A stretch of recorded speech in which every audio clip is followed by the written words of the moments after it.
Hello दोस्तों, आपका स्वागत है हमारे चैनल पे। और पिछले क्लास में हम लोगों ने पढ़ लिया था फ्रायड की थ्योरी और उसके साथ साथ जीन पियाजे और जो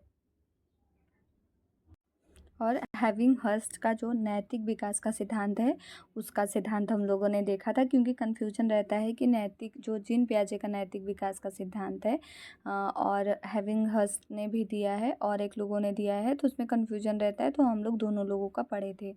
तो आइए आज पढ़ते हैं हम लोग इरिक इरिक्सन का मनोसामाजिक विकास का सिद्धांत। तो चलिए स्टार्ट करते हैं। ये सभी एग्जाम में आते हैं, क्वेश्चंस इससे बनते हैं। तो आप लोग अगर होम साइंस रिलेटेड कोई भी एग्ज़ाम दे रहे हैं तो उसमें तो आएगा ही आएगा। उसके बाद साथ में ही अगर सीटेट टेट या तो फिर कोई भी पेडागोजी वाला अगर पढ़ रहे हैं जिसमें कि सिद्धांत आते हैं किसी भी, जैसे फ्रायड, जीन पियाजे, इरिक इरिक्सन, तो उसके लिए भी बेनिफिट होगा। तो फिर चलिए स्टार्ट करते हैं। तो आइए देखते हैं कि क्या कहा। इरिक इरिक्सन का मनोसामाजिक विकास का सिद्धांत हम लोग पढ़ेंगे। तो इन्हें क्या कहा जाता है, इरिक इरिक्सन को तो मनोसामाजिक विकास का सिद्धांत के ये प्रवर्तक हैं। उसके साथ साथ इन्हें नव फ्रायड वादी भी कहा जाता है। तो अगर क्वेश्चन पूछता है कि नव फ्रायड वादी किसे कहा जाता है, तो इरिक इरिक्सन को कहा जाता है। चलिए ये देखते हैं। इन्होंने 2 बुक लिखी थी। पहला कौन सा है, तो चाइल्ड एंड सोसाइटी, जो कि 1950 में लिखा था। चाइल्ड एंड सोसाइटी, तो इरिक इरिक्सन का बुक है चाइल्ड एंड सोसाइटी। और आइडेंटिटी, यूथ एंड क्राइसिस, तो ये किसका है, तो इरिक इरिक्सन का है। इन्होंने 1968 में लिखा था।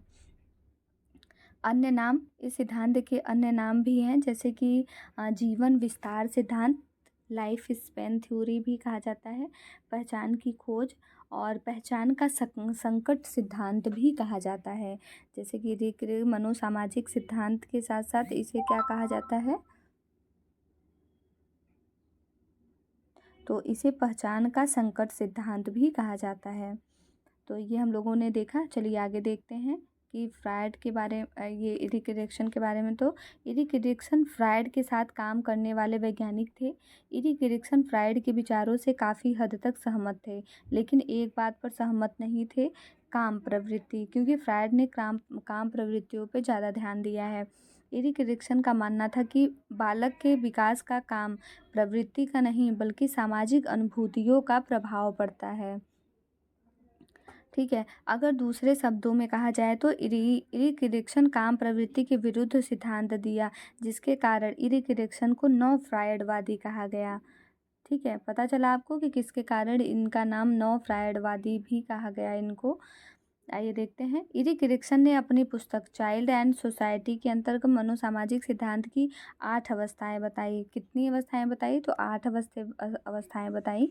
और ये 8 अवस्थाएं जो है वो किस बुक में लिखा गया था, तो चाइल्डहुड एंड सोसाइटी में।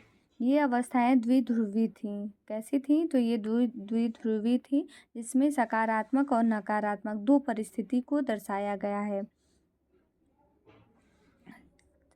सिद्धांत के बारे में देखते हैं, क्योंकि देखिए नकारात्मक और सकारात्मक द्विध्रुवी है, दो परिस्थितियां बनती हैं, नकारात्मक भी और सकारात्मक भी। तो इनका सिद्धांत देखते हैं। पहला इनका सिद्धांत है विश्वास बनाम अविश्वास, जिसे कि ट्रस्ट वीएस मिसट्रस्ट कहते हैं। ये अधिकतर एग्ज़ामों में पूछा गया है, मतलब कि जितने भी एग्ज़ाम होते हैं सब में ये क्वेश्चन ज़रूर पूछा जाता है कि विश्वास बनाम अविश्वास किसकी थ्योरी है या कौन सी थ्योरी है, या इरिक इरिक्सन की जो मनोसामाजिक थ्योरी है उसका पहला जो थ्योरी है वो कौन सा है, तो विश्वास बनाम अविश्वास। यह इसका समय कब तक रहता है, तो शैशवावस्था, जिसमें कि जन्म से 18 माह तक यह स्थिति देखने को मिलती है। कौन सी, विश्वास बनाम अविश्वास। अब देखिए 2 परिस्थितियां बताए थे ना, एक सकारात्मक एक नकारात्मक। तो सकारात्मक में विश्वास हो गया और नकारात्मक में अविश्वास हो गया। तो इसमें क्या होता है, तो विश्वास बनाम अविश्वास में बच्चों को अपने माता पिता को देखकर उचित स्नेह व प्रेम मिलता है, जो उनमें विश्वास, ट्रस्ट का भाव विकसित करता है। तथा जब माता एक पिता बच्चों को रोते बिलखते व चिल्लाते छोड़ जाते हैं, तो उनमें अविश्वास की भावना विकसित हो जाती है। मतलब देखा है कि बच्चों के पास अगर माता पिता या कोई भी व्यक्ति है तो वो अपने अपने आप को सिक्योर फील करते हैं, मतलब उनमें विश्वास रहता है कि हाँ है, सब कुछ अच्छा रहता है, उनको अच्छा लगता है। लेकिन अगर कोई भी उनके पास से चला जाता है, माता पिता कोई भी, तो वो रोने लगते हैं, उनमें अविश्वास की भावना जागृत हो जाती है। तो यही कौन सा सिद्धांत कहलाता है? तो अविश्वास की भावना, मतलब विश्वास बनाम अविश्वास का सिद्धांत कहलाता है। आइए दूसरा देखते हैं। तो दूसरा है स्वतंत्रता बनाम संदेह। इसे स्वायत्त बनाम लज्जा या शक भी कहा जाता है। Autonomy versus shame and doubt. ये कौन सा सिद्धांत है? तो दूसरा, ये प्रारंभिक बाल्यावस्था में होता है, 18 माह से 3 वर्ष तक। इस अवस्था में बालक अपने आप भोजन करना, कपड़े पहनना इत्यादि पर दूसरों पर निर्भर रहना नहीं चाहते हैं। वह स्वतंत्र रूप से कार्य करना चाहते हैं। दूसरी तरफ बहुत सख्त माता पिता बच्चों को साधारण कार्य करने पर भी डांटते हैं तथा उनकी क्षमता पर शक करते हैं, जिसके कारण बच्चे अपने अंदर लज्जा अनुभव करते हैं। मतलब देखिए, स्वतंत्रता बनाम बच्चे जो होते हैं 18 माह से 3 वर्ष के बच्चों को आप देखेंगे तो वो हर चीज़ें अपने से ही करना चाहेंगे, चाहे खाना हो, पीना हो, कपड़े पहनना हो, उनको लगेगा कि हमें सब कुछ आता है, हम ही करेंगे। लेकिन जब इसी बात को अगर माता पिता डांटते हैं तो उन्हें लगता है कि इनको ऐसा लग रहा है कि मुझे नहीं आता है, तो अपने अंदर वो लज्जा अनुभव करने लगते हैं। तो इसीलिए इसका नाम दिया गया स्वतंत्रता बनाम संदेह या स्वायत्तता बनाम लज्जा। ये देखिए, अभी असिस्टेंट प्रोफेसर का एग्ज़ाम आया था तो उसमें भी इरिक्शन से क्वेश्चंस मिलान में पूछा गया था, तो ये बहुत इम्पॉर्टेंट है। चलिए तीसरा देखते हैं। तीसरा कौन सा है? तो पहल बनाम दोष, जिसे कि इनिशिएटिव वेस गिल्ट भी कहा जाता है। इसका समय होता है 3 से 5 वर्ष तक। पूर्व बाल्यावस्था में भी ये गिना जाता है, ये भी गिना जाता है। इसमें क्या होता है कि यह बच्चों का प्राक स्कूली, मतलब प्री स्कूल जो ईयर है उसमें होता है तथा ये अवधि बालक की पूर्व आरंभिक बाल्यावस्था की होती है। माता पिता बच्चों की ज़िंदगी के सभी क्षेत्रों में नए नए खोज करने की प्रेरणा देते हैं, तो इसे पहल की संज्ञा देते हैं। और जब माता पिता पहल करने पर उनकी आलोचना दंड देते हैं तो बच्चों में दोष भाव उत्पन्न हो जाता है। ठीक है, तो ये हुई तीसरी अवस्था। तीसरी अवस्था को क्या कहते हैं? तो पहल बनाम दोष। पहला कौन सा हो गया? विश्वास बनाम अविश्वास, और दूसरा स्वतंत्रता बनाम संदेह। पहले विश्वास, फिर स्वतंत्रता, फिर पहल बनाम दोष। तीसरा, चौथा देखेंगे। चौथे में क्या है? तो परिश्रम बनाम हीनता, उद्यमिता बनाम हीन भावना। ये 6 से 12 वर्ष तक होता है। इस अवधि को उत्तर बाल्यावस्था भी कहा जाता है। जब बच्चों को पहल से उत्पन्न नई अनुभूतियाँ मिलती है तब वह अपनी ऊर्जा को नए ज्ञान अर्जित करने में लगाते हैं। इसे परिश्रम की संज्ञा दी गई है। ठीक है, तो ये चौथा कौन सा हो गया? तो परिश्रम बनाम हीनता, उद्यमिता बनाम हीन भावना। पांचवा है अहम पहचान बनाम भूमिका संक्रांति, मतलब आइडेंटिटी वेस रोल कन्फ्यूज़न। ये कब से होता है? तो इसका समय होता है 12 से 18 वर्ष। इसकी अवस्था कब होती है? तो यह किशोरावस्था का काल है। कौन सा काल? अहम पहचान बनाम भूमिका सम्राट। इस समय जो किशोरावस्था का समय होता है इसमें हर बच्चे अपना अलग पहचान बनाना चाहते हैं, तो इसीलिए इसको नाम दिया गया है कि अहम पहचान बनाम भूमिका संभ्रांति। यह यह किशोरावस्था का काल है। इरिक्शन का यह 5वां विकासात्मक चरण है। ऐसे भी क्वेश्चन पूछ लेता है कि पाँचवा विकासात्मक चरण है वो कौन सा है न, या पूछ लिया कि 8वां कौन सा है, या पहला पूछ लिया। अभी कौन सा एग्ज़ाम था इधर में ही, तो उसमें पूछा गया है कि इरिक्शन का पहला जो विकासात्मक चरण है वो कौन सा है, तो आपको बताना होता है। तो ये 5वां है, जिसका अनुभव किशोरावस्था के वर्षों में होता है। इस समय व्यक्ति को इन प्रश्नों का सामना करना पड़ता है कि वो कौन है, किससे संबंधित है और उनका जीवन कहाँ जा रहा है। किशोरों को बहुत सारी नई भूमिकाएं और वयस्क स्थितियों का सामना करना पड़ता है, जैसे व्यावसायिक और रोमांटिक। उदाहरण के लिए अभिभावकों को किशोरों की उन विभिन्न भूमिकाओं और एक ही भूमिका के विभिन्न भागों का पता लग सकता है, जिनका वह जीवन में पालन कर सकता है। यदि इसके सकारात्मक रास्ते पता लगाने का मौका न मिले तब पहचान भ्रांति की स्थिति हो जाती है। ठीक है, समझ में आया आपको? तो 5वां होता है पहचान बनाम भूमिका संभ्रांति। यह इसकी उम्र जो इसका समय है वो 12 से 18 वर्ष है। ये किशोरावस्था का काल होता है। 6वां देखते हैं घनिष्ठता बनाम अलगाव, इंटीमेसी वीएस आइसोलेशन।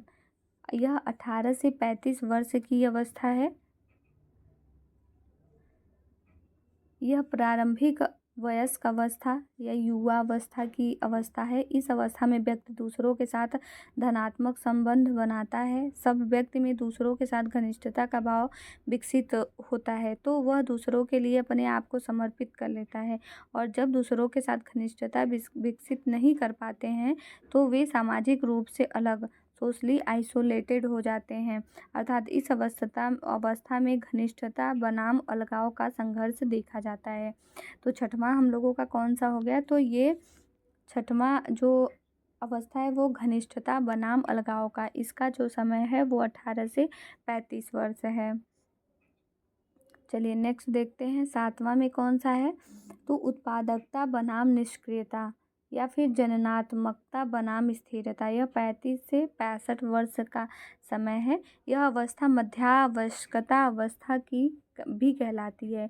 इस अवस्था में व्यक्ति अगली पीढ़ी के लोगों के कल्याण तथा उस समाज के लिए जननात्मक में उत्पादकता सम्मिलित करता है। लेकिन जब व्यक्ति को जननात्मकता की चिंता उत्पन्न नहीं होती तो उसमें स्थिरता उत्पन्न हो जाती है।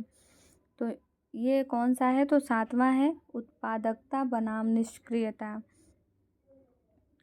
8वां देखते हैं, 8वां कौन सा है? तो ईमानदारी बनाम निराशा या संपूर्णता बनाम निराशा, ईगो इंटीग्रिटी वीएस डिस्पेयर। तो इसका समय है 65 वर्ष के बाद, जितनी भी उम्र रहेगी उतना होता है। इस अवस्था में 65 वर्ष के बाद से प्रारंभ होकर मृत्यु तक की अवधि सम्मिलित होती है। इसे बुढ़ापा की अवस्था कहा जाता है। इस अवस्था में व्यक्ति अपने पहले के समय को याद करता है। उसने सभी अवस्थाओं की जिम्मेदारी धनात्मक रूप से पूर्ण की है या नहीं। अगर परिणाम धनात्मक होता है तो संपूर्णता का भाव विकसित होता है। अगर परिणाम ऋणात्मक होता है तो नैराश्य का भाव उत्पन्न होता है। ठीक है, ये समझ में आया कि जैसे कि जब 65 वर्ष के बाद आदमी हो जाता है, वृद्ध हो जाता है, तो वो प्रारंभ से लेकर मतलब कि स्टार्टिंग से लेकर बाद तक की वो चीज़ें सोचता है कि क्या मैंने अभी तक जो काम किया वो सही किया, उससे मतलब कि कुछ अच्छा हुआ या नहीं हुआ।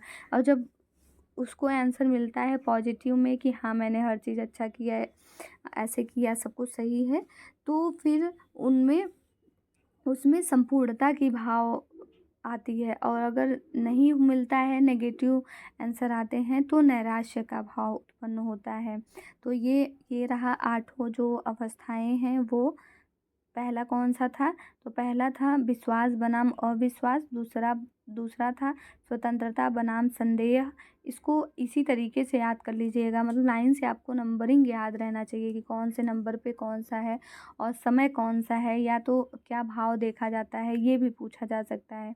तो दूसरा है स्वतंत्रता बनाम संदेह, तीसरा पहल बनाम दोष, चौथा परिश्रम बनाम हीनता या उद्यमिता बनाम हीन भावना। ये यूपी में जो पूछा अभी असिस्टेंट प्रोफेसर में, वो पूछा था उद्यमिता के बारे में, परिश्रम और उद्यमिता।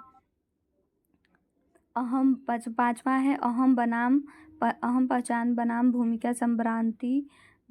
6वां है घनिष्ठता बनाम अलगाव, ये 18 से 35 वर्ष।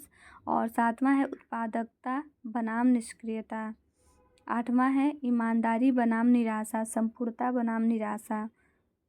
इससे कुछ क्वेश्चंस भी देख लेते हैं, आइए। अगर आप लोग पढ़े होंगे तो इसका आंसर देंगे। तो पहला क्वेश्चन है कि मनोसामाजिक विकास सिद्धांत के प्रवर्तक कौन है? तो अभी हम लोगों ने पढ़ा कि इरिक इरिक्सन जी हैं। दूसरा है क्वेश्चन कि इरिक इरिक्सन के द्वारा प्रतिपादित सिद्धांत का नाम क्या है? तो वही है मनोसामाजिक विकास का सिद्धांत। इनके द्वारा जो रचित पुस्तक है वो 2 अभी पुस्तकों का नाम स्टार्टिंग में ही हम लोगों ने जाना है। तो कौन कौन सा है? तो पहला है चाइल्ड एंड सोसाइटी और दूसरा है identity, youth and crisis. Next question है एरिक एरिक्सन के मनोसामाजिक सिद्धांत की कितनी अवस्थाएं हैं? तो 8 हैं। 5वां क्वेश्चन है एक बालक के विकास के लिए काम प्रवृत्तियों को नकार कर सामाजिक अनुभूतियों की अनुशंसा किस वैज्ञानिक ने की? तो एरिक एरिक्सन ने की। इसीलिए इनको क्या कहा जाता है? तो इसीलिए इनको नौ फ्रायडवादी कहा जाता है। अब उसके आगे है यूरी ब्रेनर का जो पारिस्थितिकी परक का सिद्धांत दिया था उसको पढ़ेंगे अब ये नेक्स्ट वीडियो में। और ये बहुत इम्पॉर्टेंट है इरिक्रेक्शन का, तो आप लोग याद कर लीजिएगा। ठीक है, अगर सही लगा होगा मैटर तो दूसरे को भी आप लोग शेयर करिएगा, लाइक करिएगा और सब्सक्राइब अगर अभी तक नहीं किया है तो सब्सक्राइब कर लीजिएगा। चलिए मिलते हैं नेक्स्ट सिद्धांत के साथ, तब तक के लिए धन्यवाद।